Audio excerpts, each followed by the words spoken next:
Good day, everybody. Welcome to the Deal Scout. On today's show, we're going to have a conversation with Dr. Russ, PhD, U.S. Air Force Colonel, retired.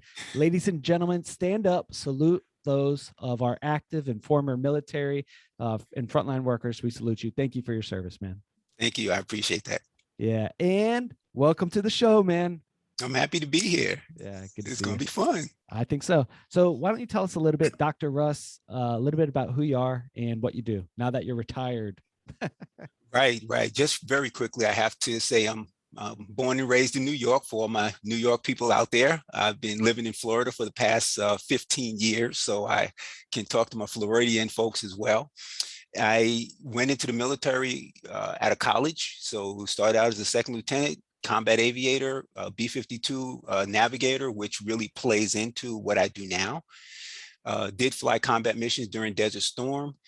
Spent 16 years as a staff geek after my flying career had completed, and retired in 2009 as a full colonel. Decided that I never, ever wanted to work for anybody ever again. Ever.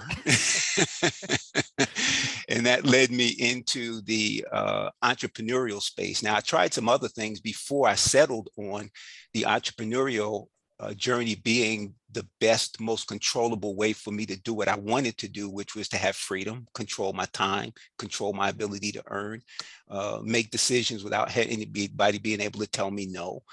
I tried some other things, but becoming an entrepreneur was the path for me. All right. So this is a podcast interview. So, this is going to be mostly audio or Right. all audio, right? But let me describe what I see behind you. For those listening, driving around, behind Dr. Russ, there's at least 1,000 books. His whole wall is covered in books. It looks like some awards. And then he moved his camera over and he's like, what about this? Another bookshelf covering walls, right? So you're surrounded by books. You get to present 2 books to me, one personal, one business. What are those 2 books? The personal, let me think, the business book that I always recommend first is the E-Myth Revisited. Mm-hmm. Yep. That was one by Michael Gerber. Definitely one of the best business books that I've read. And I would say that a personal book, man, there's so many, but I'm gonna say this one, Ender's Game. Ender's Game. Have you read it? Have you heard of it? No, I saw the movie. I did not read the book. Oh, the book is so much better than the movie, and it's by Orson Scott Card. And Orson Scott Card has an entire series of books in that genre. And basically, what it's about is kids who are being trained as military combat people because adults are too old to be as adaptive and as creative as kids are. It is absolutely fantastic. And if you read the book, the movie did a fairly decent job, but the book is phenomenal. And I've read the book 2 or 3 times. Yeah. So, yeah. All right. So if there's let's pull a life lesson out of that book, a life lesson, and if so, a business lesson. Let's pull that out and share that with us. So the life lesson from that book is children are far more intelligent than adults give them credit for. I have 4 sons of my own. And when they were young, I used to talk to them as though they were adults. And my wife would say, well, why are you talking to them that way? You know, they don't understand. And I said, well, I don't know that they don't understand until they let me know that they don't understand. And a very interesting scenario, my youngest son was 4 years old and he was mad about something and he was stomping through the house. And I said to him, stop being so obstinate. And he stopped dead in his tracks, turned around, looked at me, and he said, if that's good, then I'm in. And he, and he kept walking. But serious, I mean, I'm serious about that because we treat children as children, in my opinion, far too long in their life. And when it comes time for them to be responsible, to think about the future, they're behind the power curve. You know, I started talking to my kids about what they wanted to be when they grew up, when they were, 6 and 7 years old, not to lock them in on something, but just to get them started thinking about it. And by the time my oldest son was 12, he had a really good idea on what he wanted to do with his life. And he's done phenomenally well. in his career and with his life so far. Yeah. Who's your So favorite kid? You got 4 of them. Pick one. I'm just kidding. Don't do that. All right. Now, in the book, E-Myth Revisited, in the book, E-Myth Revisited, one of the business books that you recommend, there's the technician, the manager, the leader, right? I might have got the title wrong, but that is essentially those categories. Right. Which one best describes who you are? The leader, without a doubt. Yeah. And that plays into what I'm doing now with my company, because everything that I've ever done in my life has been with a strategic mindset. I didn't realize that until several years after I retired, and I was trying to determine how I wanted to spend the rest of my business career, because the early part of my business career was not fun in the least. And I saw that business owners who succeeded had a 20-year incubation period. And I looked at hundreds of them, and I'm like, this 20 years just seems to be consistent. You kind of go along this path, and then you hit that hockey stick and take off. Now, that may not be the case today, because we have access to technology and information and things that would accelerate our ability to grow more rapidly with our companies. But back then, that was what it was. So I had to ask myself, okay, I don't have 20 years to incubate a company. What have I been doing for at least 15 years that I can leverage and shorten that time frame down to about 5 or so? And I look back on everything that I've done in my life, my military career, my performance reports and everything, and this word strategy just kept coming up over and over and over. And when I thought about myself as a 10-year-old, I could then see very clearly, wow, I was even thinking as a strategist when I was 10. And what that means to me, my definition of strategy is, how do you get from where you are to where you want to be? And I was always thinking about, where do I want to be? Whether it was a week away, a year away, 10 years away, I was always thinking about it from that perspective. Yeah. So let's go back, Russ. You and I are going to jump into B-52, right? But we're going to go back in time through it. So we get to travel through one of your planes that you flew, and we get to talk to your younger self, right? 10-year-old Dr. Russ. You're not a doctor yet, but we're talking 10-year-old Russ. What advice would you give your 10-year-old self? Don't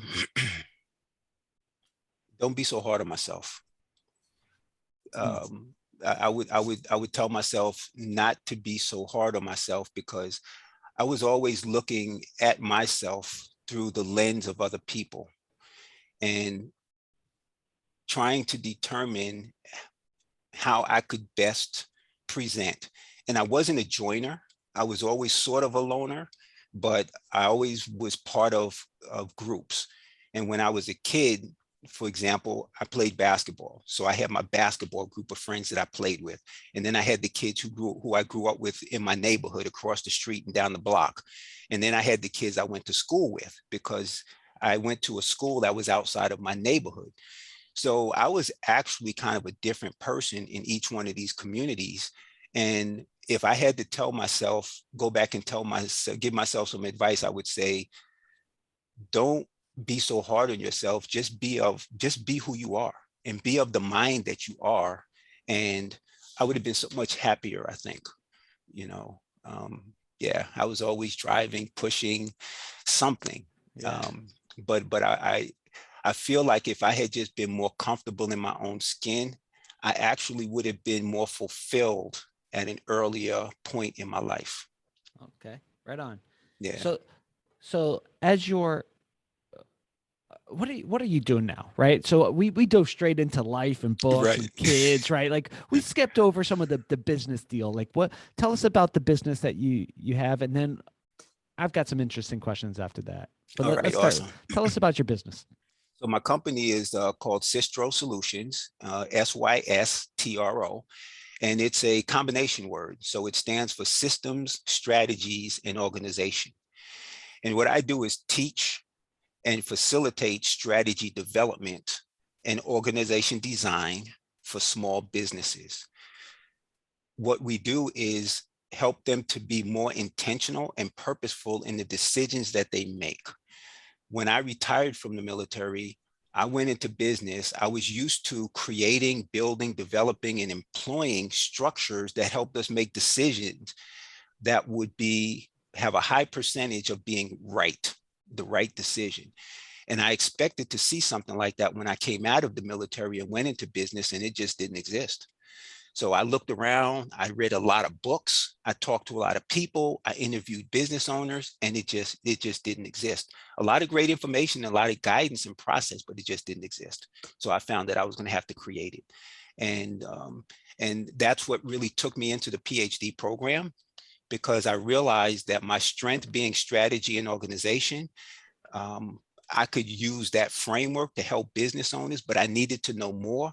I found that organization development was used very effectively at the corporate level, but no one had ever taken the time to create those same models and frameworks for the small business owner, particularly in the pre-profitability stage. So that's where I found my passion. That's where I found my drive and my reward. And Systro Solutions helps the small business owner in the pre-profitability stage with strategy development and organization design. So pre-profitability. So what stage of business? So, they're not yet profitable. So describe what the perfect deal looks like. As you and I were sitting having coffee, we just went back in time. We just got back to 2021 in the B-52, and we're hanging out, having a coffee in Tampa, and the perfect deal comes around and you're like, man, I could help them out. What does that look like? A person who is driven to change something in the world. They've created a business model for being able to do that, and they don't know where to go from that point. They're not a startup necessarily, because they do have this, and when I say business model, I'm talking about, have they identified a customer, and have they created some type of a marketable product that they have validated can generate revenue. Mm-hmm. So that's the perfect deal for me. An individual who's driven, a business model that is proven, and they don't know where to go from that point. Mm. They don't have the resources, they don't have the knowledge, they don't have the people. But with every other component in place, man, I'm excited to work with that person. Now, let's say we only have a short time with them, right? Like, because you and I are having coffee, and we're about to go, fly. My business partner, his wife flies Blackhawks, right? So you and I are about to go for a Blackhawk tour, and but we've got a few more minutes with this founder, the perfect deal that walks up to the table, and we got a few more minutes with that person. Mm-hmm. You get to ask them one question. What question are you going to ask to see if they're that perfect deal? Tell me about the defining experience that drives you to do what you do. Because we all have a defining experience. My first defining experience occurred when I was in third grade. I am one of seven. Now one of seven. I was one of eight. I had 5 brothers and 2 sisters. One of my sisters has passed. I'm sorry, man. And when I was in third grade, I needed a pair of sneakers for a class. And the teacher told me that if I didn't have a pair of sneakers, I was going to, be in trouble. Yeah.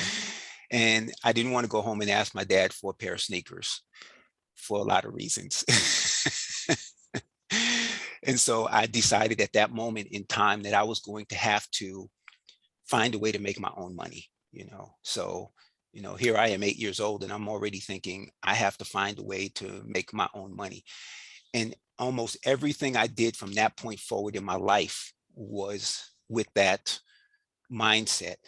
And how is this helping me to achieve financial independence? Initially, I wanted to be rich. And again, I started reading books about rich people, and I decided I don't want to be rich. I want to be financially independent. And that became my goal and my drive from that point. That's a defining experience. Before I ask the serious question, what kind of shoes did you buy? You started making your own money. What was the first pair of shoes that you bought with your own money? With my own money, a pair of Procades. So there were 2. So when I was growing up, there were 3 types of sneakers. There were Skips, which were these cheap plastic bottom sneakers that you could buy, and they would split along the side and the bottoms would fall off. And then there were Converse. Yeah. And everybody was wearing the canvas cons. Yeah. And if your sneakers slip and slide, buy the one with the star on the side. Yeah. And then Pro Kids came out, and Pro Kids were the new sneakers on the block, and everybody wanted to have Pro Kids. So I had a paper route, and with my paper route money, I bought a pair of Pro Kids. Yeah. Yes. That's cool, man. So the other question that I was thinking of as you're sharing the story, right? You were 8 years old. You wanted to, get a pair of shoes because your teacher said you need shoes for this, you need sneakers. Yeah. And you said, I didn't want to ask my dad for a few different reasons. Yeah. I got to ask, man, what were those reasons? I So- don't know if I could let that one not go. So I was the third. I have two brothers who are older than me. One is Yeah. 5 years older, the other is 6 years older than I am. And I mean, I was always out in the street playing, running, climbing trees. I climbed every tree on our block, jumping, climbing fences, running through backyards. I was always doing that kind of stuff. So I was always damaging everything that I had, ripping holes in my pants and wearing my sneakers out in 30% of the time in which my father expected me to wear them out. And so I just got this reputation in my family for being destructive.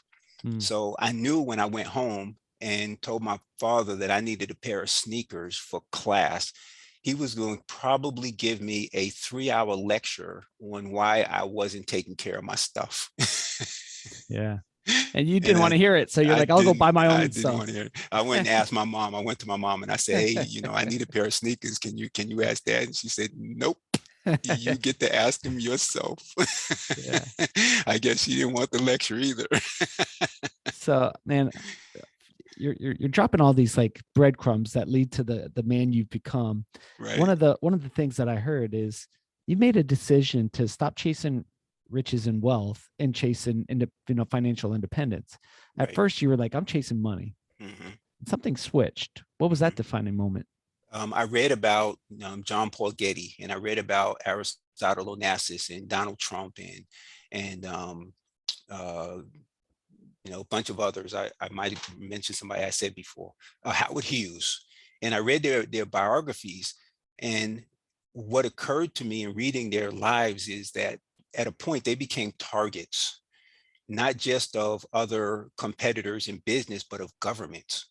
Aristotle Onassis had his ships locked up in the U.S. ports because they wanted more money from him and he didn't want to pay. So he was, so he did. And I didn't want those fights. I didn't want money to be a problem for me. I wanted money to be a enabler for me. So my decision became, okay, I don't want to be rich, but I do want to have enough money so that I can have the freedom that I'm looking for. So I want to fly. So my thing was, I want to fly under the radar. I want to have enough money to do what I want to do, but not enough so that I'm going to become a target. With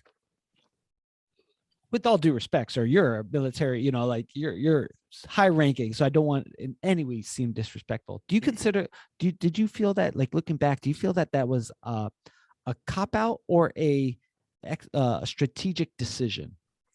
To stay in the military? No, not about the military. To choose, like, to fly under the radar, not getting rich. Do you think that was a cop out or a strategic decision? I want to not do that, and I'd rather stay in this zone over here. What are your thoughts? It was a strategic decision. Yeah. Because there's only so much money we can spend in a lifetime, and to have more money than that in a situation where it makes you a target changes your whole ability to be valuable to the world around you. So if I'm always in court fighting, if I'm always battling against the government or battling against other business owners, I'm not really making a contribution to anything. I'm just protecting my money. And I didn't want to spend a life protecting my money. I wanted to spend a life applying my money to something that had value and meaningfulness. So that's why I made it. So it was a very strategic decision to say, my goal is to be financially independent. Now, financially independent means different things to different people.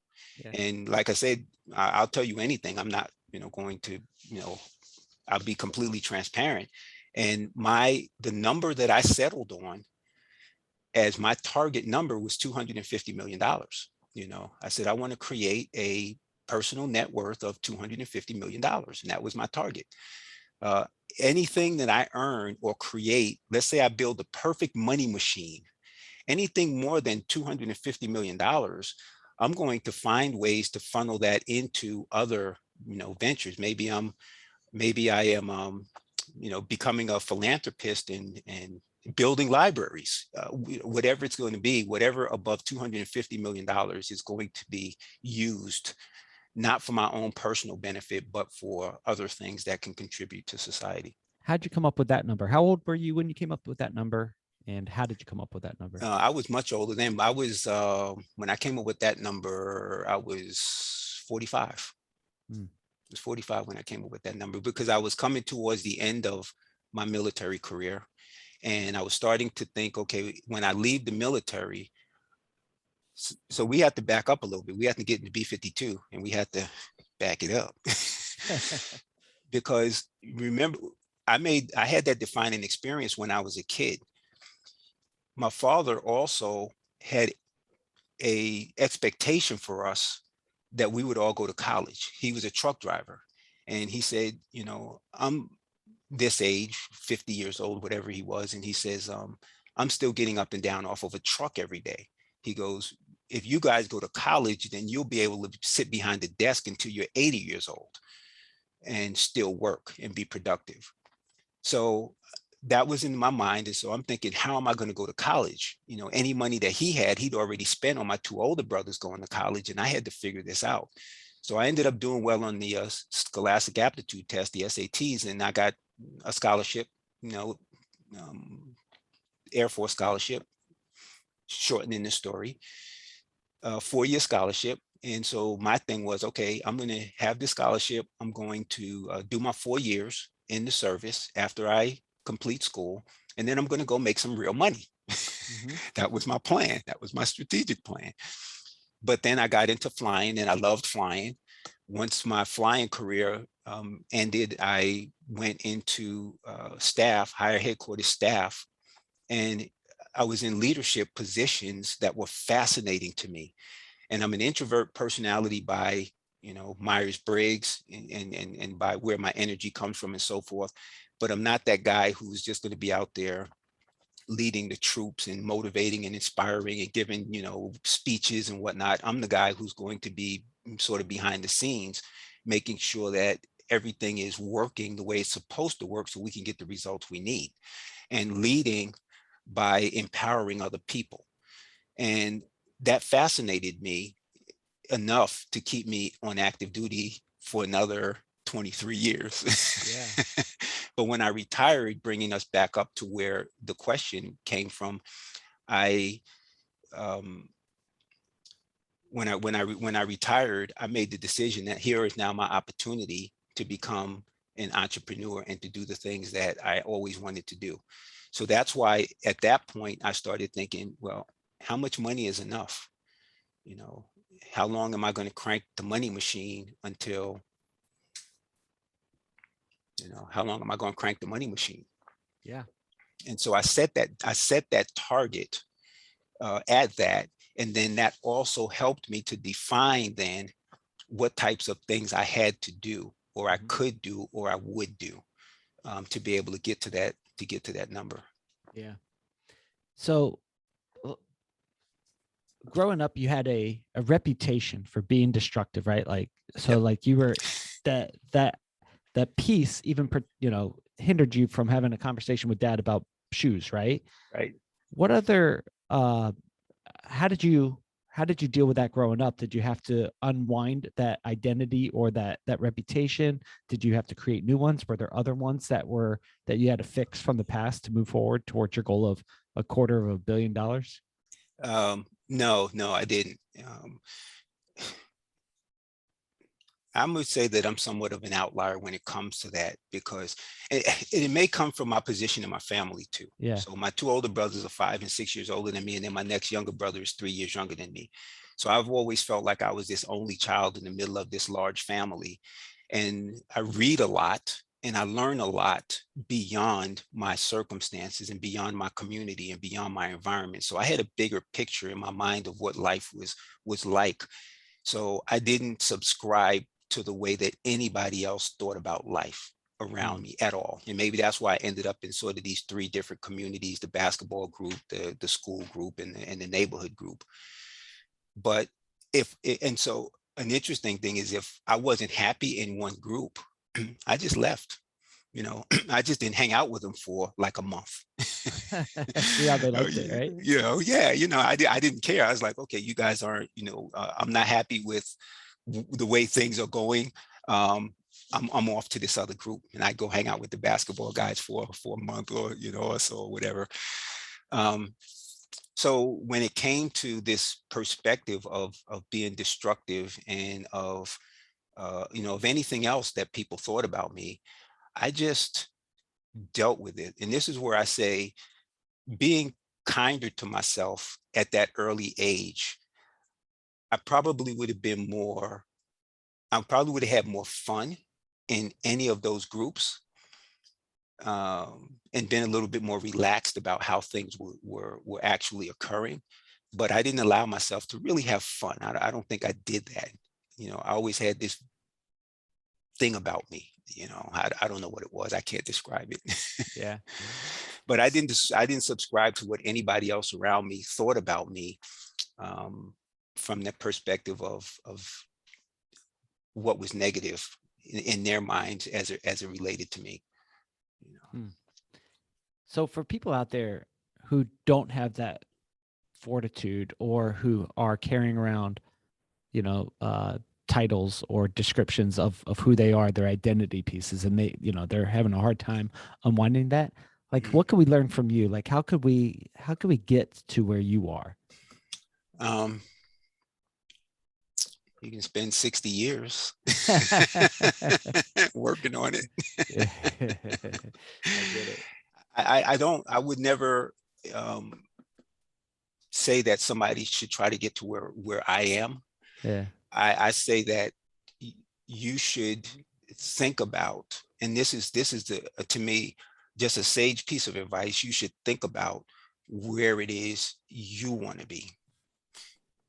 This was something that I tried to impart to my kids and start them out on an early age, thinking about, what do you want to be when you grow up? And there are people who's, 50 years old now say, hey, I don't know what I want to be when I grow up. The school doesn't help us, because they tell us, get good grades, and then you'll be able to go to the next level. Yeah. Our parents don't help us, because they say, find something that you're going to do to make a lot of money, like become a doctor or a lawyer or an engineer or something, where you're going to have a stable career paying you a lot of money, and worry about, having fun on the weekends, and worry about having fun when you retire.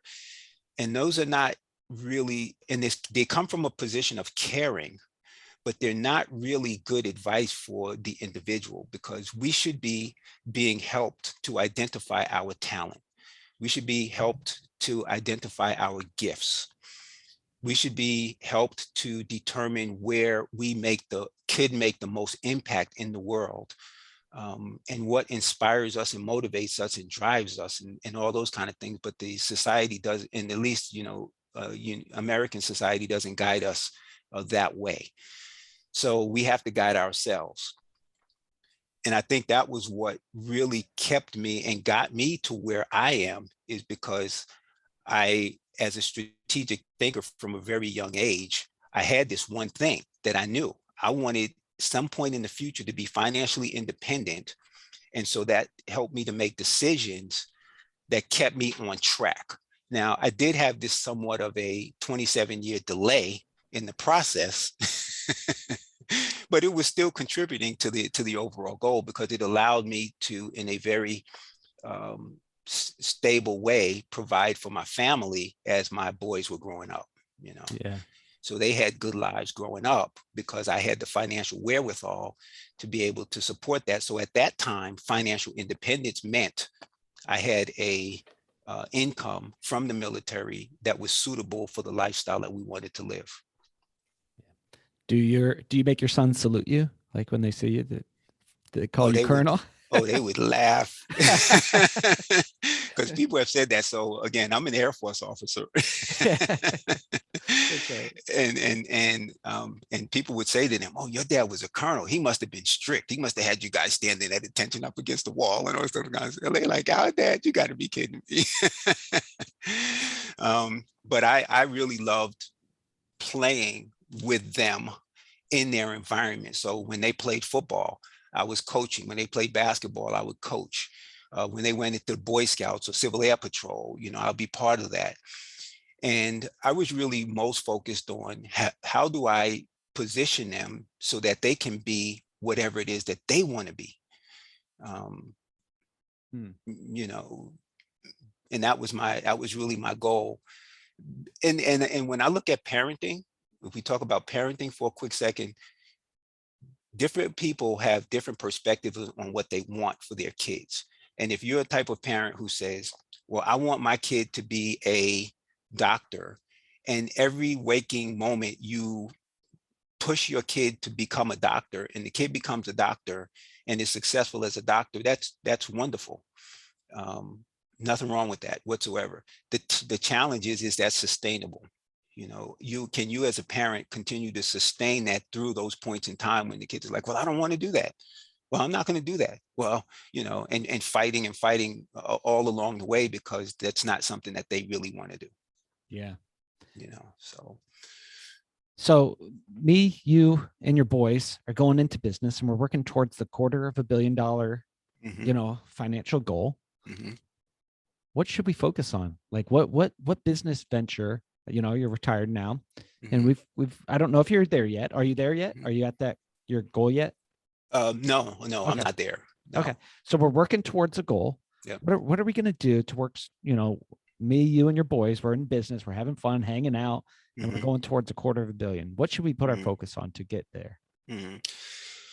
I'm assuming that this is probably what we've already done, which is we've identified our talents. Each one of us as an individual, what are our talents? Again, my oldest son is very analytical in his thinking. My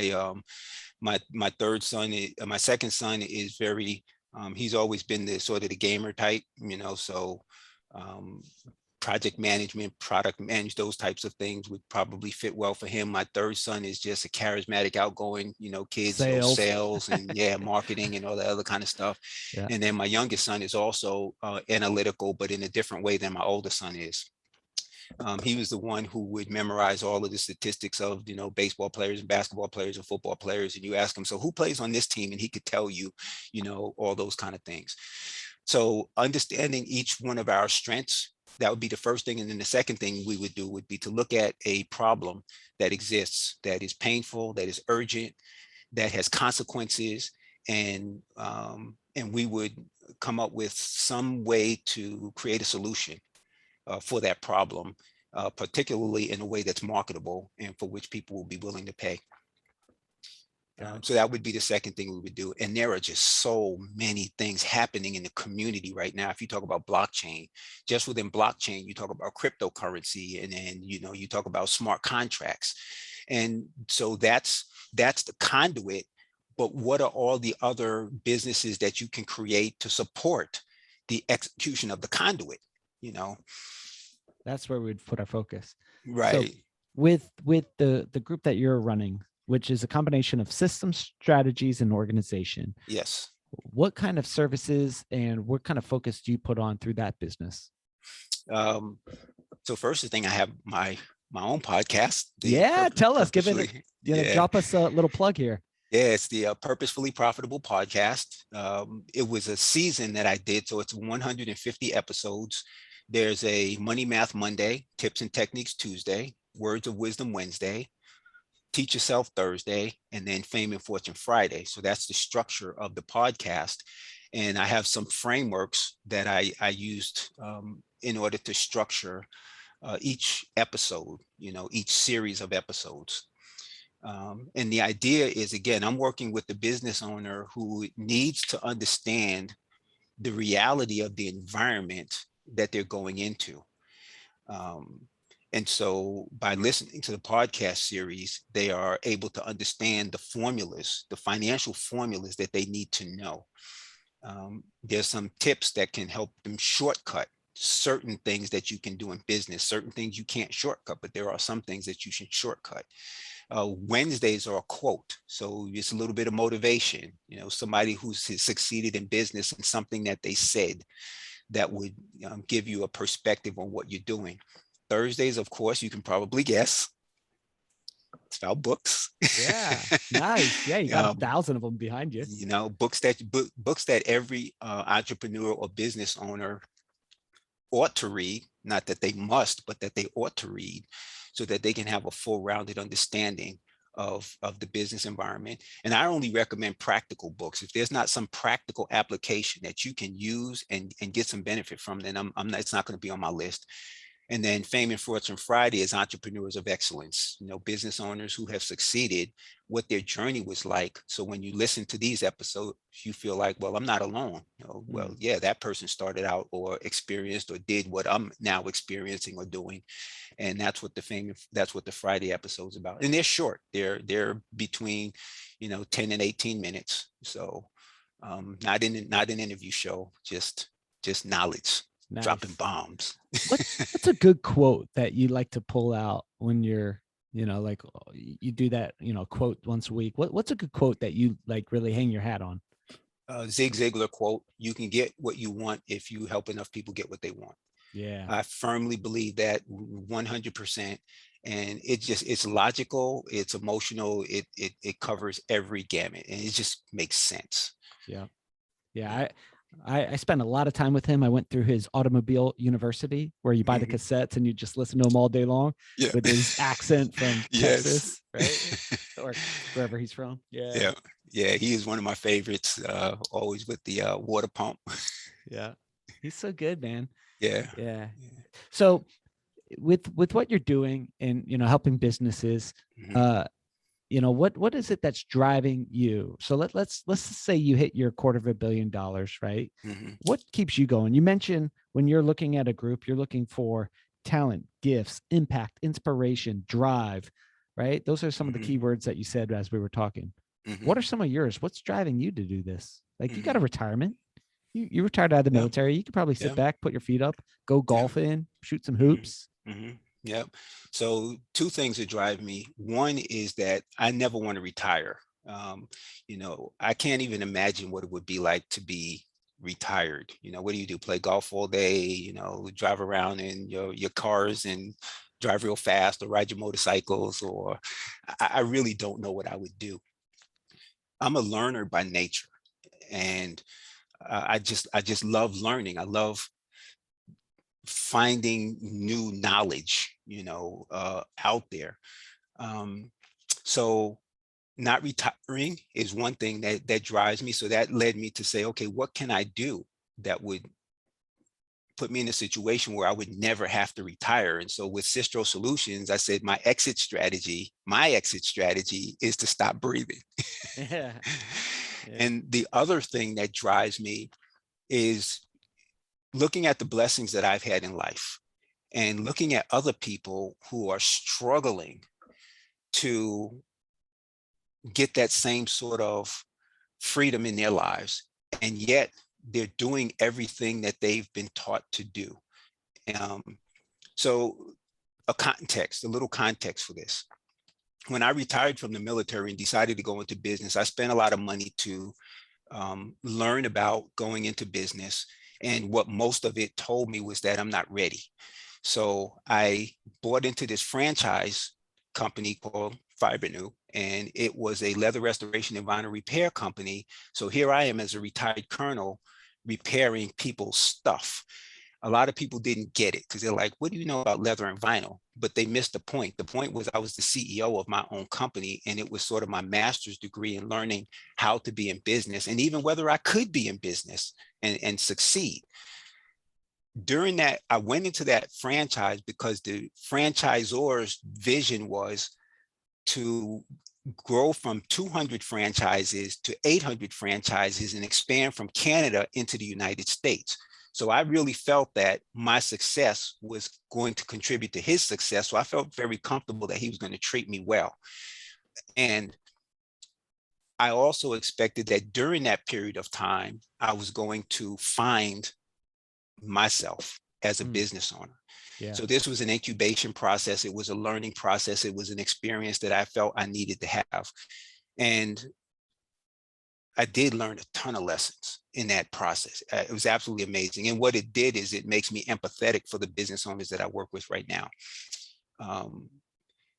But during what I found was that there were business owners who were all the things I said. They were dedicated, they were determined, they were intelligent, they were knowledgeable, they were driven, and they weren't making the type of money that they thought they would make when they first started out on that journey. And I couldn't figure out why. And I started working with them. So here I am doing leather restoration and vinyl repair, but I started working with some of these business owners that I saw to see if I could help them. I wasn't really helping myself, but I felt in the process, if I can help them, maybe I can help myself. And it became an obsession for me. And I said, I have got to figure out how to help these folks be more purposeful and intentional about the things they do so they can achieve the outcomes that they have set for themselves, financially first. And then after that, all the others, but financially first. And I'd hired coaches and they charged me a lot of money and they talked to me about a lot of things, but they never really helped me make more money. That was just my experience. I know there are great coaches out there who really do great work for people. I just wasn't fortunate enough to come up against them. So I said, well, I'm not going to do that to the folks that I work with. We're going to figure out how to make money. And then we'll worry about all the other, wonderful things that coaches do. So that became an obsession for me. It drove me to figure out why. Once I had a search that there was a real problem and that what existed didn't solve that problem, then I started to look for the solution. That drove me into the PhD program. And coming out of that, I'm still driven. And since I like to set goals for myself, in addition to the $250 million target that I set, I also set a target to help 600,000 micro business owners become purposefully profitable. 600,000? 600,000. Yeah. Where'd you come up with that number?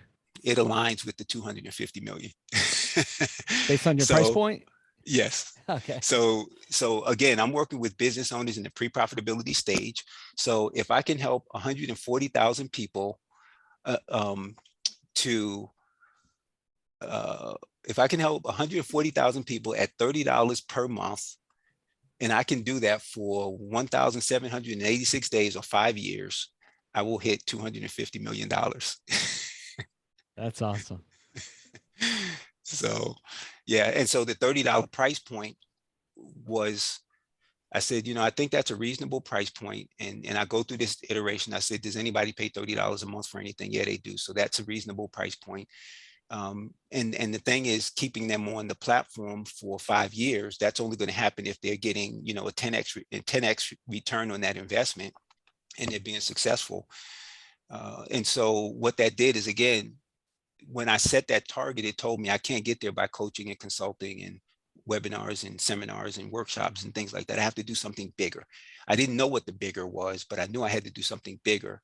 And where I'm working at right now is I'm automating these frameworks that I've come up with. So I have an assessment framework that I'm now in the process of automating so people can purchase that and then can use that to figure out where they are in the starting point. Again, earlier I mentioned that my definition of strategy is how to get from where you are to where you want to be.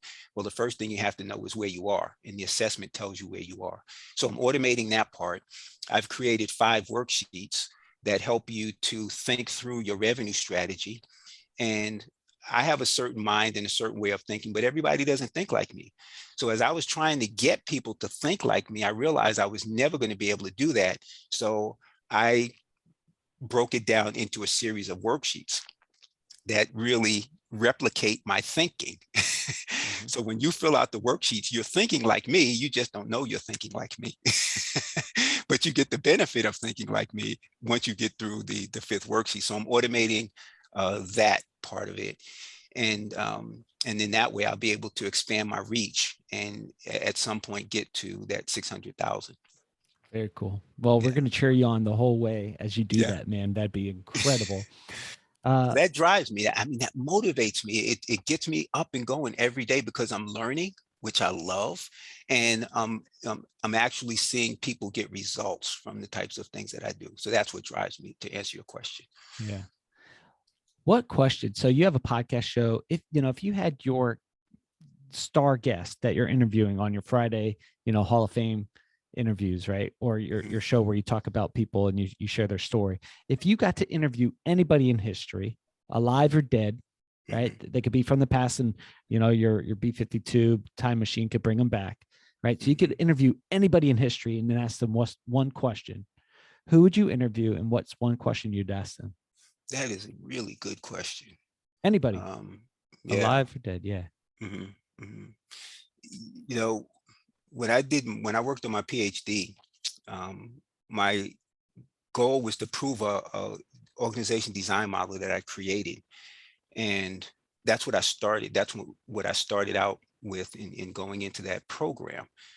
I ended up shifting to identifying or discovering basic business fundamentals, because as a basketball player, there are fundamentals. And if you ask anybody, any basketball player, they can tell you what those fundamentals are, basically dribbling, passing, and shooting. And if you can't do those things, you can't play the game. And when I started looking at business, I didn't see the same thing. So I really studied a lot of business owners. And in my dissertation, I studied 75 business owners who started at zero and built their companies to $100 million in annual revenue. And I looked at what they did in the pre-profitability stage. And that's how I was able to identify the business fundamentals that emerged. They emerged, they came out of it. So when I start to think about who I would interview, I'm really trying to think about who I would interview that I don't already know a lot about. And what question I would ask them, because I've been down that road so extensively. That's a tough question. All right. So you hang that on the shelf for now. Yeah. You got to answer before we hang up, even if we go a little bit long. So you think about that in the back of your head. Okay. Who would you interview and what would you say? Okay. So you mentioned in your journey, you work with companies pre-profitable. You've studied, for your dissertation and for your PhD program, hundreds of different people before they grew a $100 million company. What were they doing before they became profitable? So that helped create the frameworks for your business now, the Systro, and what you guys are doing, which is, I think it's a brilliant idea. And I think that's brilliant. I think, man, I know you wrote a few books, or a book at least. I'd love to read that dissertation. If you have that research, man, I'd love to take a look at that. So I don't know if it's in a book or is it? Yeah. Okay. So he's holding up organizational design for small business. So executing a purposeful path to profitability. So that would be something I would love to pull out some of the golden nuggets, man. So maybe you could snap a picture of one of the pages and, send that over to me. Yes. It's a thick book, but the only PhD I got was a post hole digger. I grew up on a construction site digging holes, man. So, yeah. I like that though. PhD. Yeah. That's right. That's right. So, you got to answer two more questions. One is that question I asked you before, but we'll do that one last. For someone in the audience, they're pre-profitable. They want to get, they want to become profitable. They want to do it on purpose. They want to help, walk with you as they build and scale their business to get to $100 million in revenue per year. That'd be awesome. Where can people go to connect with you, learn more about you, and maybe do a deal with you? Definitely connect with me on LinkedIn.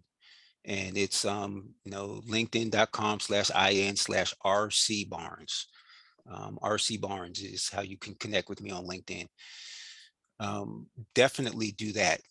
You'll be able to see a little bit more about how I think on my profile. You'll be able to see some of the things that I've done and you'll be able to then contact me maybe through email to make that connection. But definitely on LinkedIn, leave me a comment. Let me know that you heard about me on this show, and we will be able to have a conversation. And my conversations are always free. I'm not going to charge you to, talk to me for 10, 15, 20 minutes, you just have to let me know that you're passionate about what you do. Yeah. and then we can go from there. Very cool. Yeah. So our last question, you get to interview anybody in history, alive or dead. You could ask them one question. It could be personal, it could be business. Who's that person? What are you asking them? The person is John Wooden, who is the legendary basketball coach for UCLA. And he's always been an individual that fascinated me in terms of the revolutionary things he did in the game and how he was able to put together such a long string of championships. And he didn't do it based on wanting to win a lot of games. He did it based upon developing people. And when you interview his players or listen to interviews of his players who talk about him, they describe the way he changed their thinking in their lives. And so the question that I would really want to know from him or ask him about is, what was his defining experience? What was it that happened that made him feel compelled to do this thing? Did he just fall into it? Did he just, and I've read a lot about John Wooden, but I don't know the answer to that question. That's so I would love to have the answer to that question. It seems like that's a very important theme in your life and in this conversation is, what is the defining moment of your life that helped you decide to go a direction? Yep. That's a very cool theme that I like that. It makes all the difference in the world. And with my clients, I take them 2 steps further. From the defining experience, I take them to their origin story. The origin story being, why business? Why not? If you're so passionate about that thing, why don't you just get a job with somebody who has the resources to help you, do it? So the origin story of your company or your business, and then the founder story.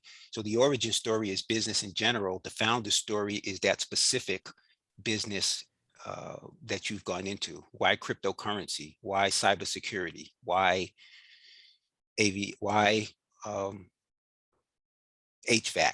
Yeah. Why post holes? I'm really good at digging holes. That's why. and I'm going to tell you, what? That's a very sage comment too, because it doesn't matter what it is. Don't let people say, well, you should be this or you should do that. You're smarter than that. You're more intelligent than that, or you're more capable than that. If you love working with wood, do it. Don't let anybody make you feel less than because you're not doing what they consider to be more than. When I went into leather restoration and vinyl repair, like I was saying from the very beginning, I didn't care that people were going to think that I was a technician. It was irrelevant to me. I'm starting out in business. I got to go back and be a second lieutenant. I'm not a colonel. I'm a second lieutenant. That's awesome, man. So let's do this. For ladies and gentlemen listening into this Deal Scout interview, this show, the reason I love the show is we get to hear people's origin story. We get to hear their defining moment. We get to hear the story behind the deal maker. My ask is that you always reach out to our guests, reach out to Dr. Russ, salute him, say thank you for your service, and then say thank you for being on the show. Find a way to thank our guests, let them know you appreciate them, and then find a way to do a deal with them. All their contact information will be in the show notes, so you guys can click on that and connect with them directly. Do a deal with good people. And if you're working on a deal, want to talk about it on the show, head on over to thedealscout.com, fill out a quick form, maybe get you on the show next. Till then, talk to you all on the next episode. See you, everybody.